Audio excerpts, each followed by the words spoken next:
టాలీవుడ్లో crazy writer. Story, screen play, dialogues ఏం రాసినా ఎలా రాసినా అందులో కోణం మార్కుంటుంది. ప్రజెంట్ టాలీవుడ్లో Balayya dictator, cherry Bruce Lee, Akhil సినిమాలతో బిజీగా ఉన్నాడు కోన వెంకట్.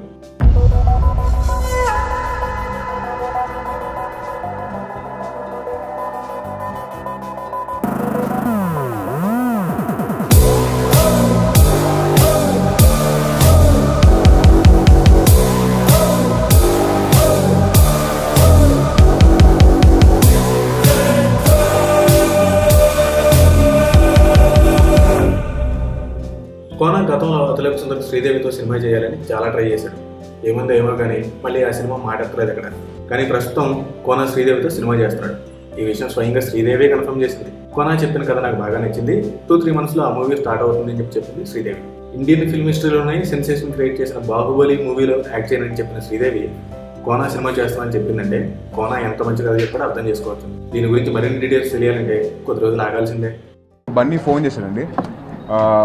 బన్నీ ఫోన్ చేసి, తేజు నువ్వు ఎవరి మాటలు ఏం పట్టించుకోకు, నువ్వు అనుకున్న దానికంటే సూపర్ డూపర్ హిట్, అసలు బంపర్ హిట్ అని చెప్పి అన్నాడు. థ్యాంక్స్ బన్నీ అన్నాను. ఏం సినిమా చూస్తున్నాను అంటే అవును బన్నీ అంటే వెంటనే పెట్టేశాడు. దెన్ చరణ్ ఫోన్ చేశాడు ఒక 12కి అలాగా. చూసి ఏం చేస్తున్నారు అంటే సినిమా చూసానంటే కంగ్రాచులేషన్స్, చాలా పెద్ద హిట్ అయిందంట, I'm really happy and keep working hard అని చెప్పి తను అన్నాడు. దాంతో చిరంజీవి గారు ఫోన్ చేశారు.